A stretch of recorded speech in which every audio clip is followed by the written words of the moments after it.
79ാം ജന്മദിനത്തിൽ ഡൊണാൾഡ് ട്രംപിന് ആശംസ അറിയിച്ച് റഷ്യൻ പ്രസിഡന്റ് വ്ളാഡിമിർ പുടിൻ.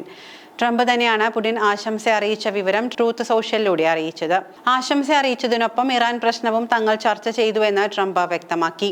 ഇരുവരും തമ്മിലുള്ള സംഭാഷണം ഏകദേശം 1 മണിക്കൂർ നീണ്ടു. ഡൊണാൾഡ് ട്രംപിനെ പോലെ തന്നെ ഇറാൻ ഇസ്രായേൽ സംഘർഷം ലഘൂകരിക്കണമെന്ന് പുടിനും ആവശ്യപ്പെടുന്നതായാണ് വിവരം. ഇന്ന് രാവിലെയാണ് ഇരുവരും നിലവിലെ സാഹചര്യം ചർച്ച ചെയ്തത് എന്ന് വൈറ്റ് ഹൗസ് അറിയിച്ചു. പുടിൻ ഫോണിൽ ഡൊണാൾഡ് ട്രംപിനെ ബന്ധപ്പെടുകയും പിറന്നാൾ ആശംസകൾ അറിയിച്ചതിന് പിന്നാലെ നടന്ന ചർച്ചയിലാണ് അദ്ദേഹത്തിന് നന്നായി അറിയാവുന്ന ഇറാനെക്കുറിച്ചുള്ള വിഷയം പുടിൻ സംസാരിച്ചത് എന്നും സംഭാഷണം ദീർഘനേരം നീണ്ടെന്നും വൈറ്റ് ഹൗസ് അറിയിച്ചത്.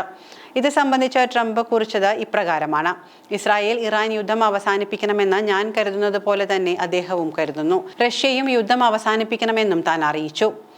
ഡൊണാൾഡ് ട്രംപുമായി പുടിൻ 50 മിനിറ്റ് നേരം ഫോണിൽ സംസാരിച്ചെന്നാണ് അദ്ദേഹത്തിന്റെ വിദേശകാര്യ ഉപദേഷ്ടാവ് അറിയിച്ചിരിക്കുന്നത്. ഇറാനെതിരായ ഇസ്രായേൽ ആക്രമണത്തെ പുടിൻ അപലപിച്ചെന്നും യൂറി ഉഷാക്കോവ് വ്യക്തമാക്കി.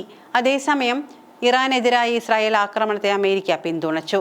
യുദ്ധമുണ്ടാവുകയാണ് എങ്കിൽ ഇസ്രായേലിനൊപ്പം നിൽക്കുമെന്നാണ് അമേരിക്ക വ്യക്തമാക്കിയിരിക്കുന്നത്. ആക്രമണത്തിൽ പങ്കില്ല എന്ന് അമേരിക്ക പറയുമ്പോഴും ആക്രമണത്തിൽ അമേരിക്കയ്ക്ക് പങ്കുണ്ട് എന്ന നിലപാടിലാണ് ഇറാൻ. നേരത്തെ ഇറാനെതിരായ ഇസ്രായേൽ ആക്രമണങ്ങളെ പ്രശംസിച്ച് അമേരിക്കൻ പ്രസിഡന്റ് ഡൊണാൾഡ് ട്രംപ് രംഗത്ത് വന്നിരുന്നു. നടന്നത് മികച്ച ആക്രമണമായിരുന്നുവെന്നും ഇനിയും വരാനിരിക്കുന്നതേയുള്ളൂവെന്നുമായിരുന്നു ട്രംപിന്റെ നിലപാട്.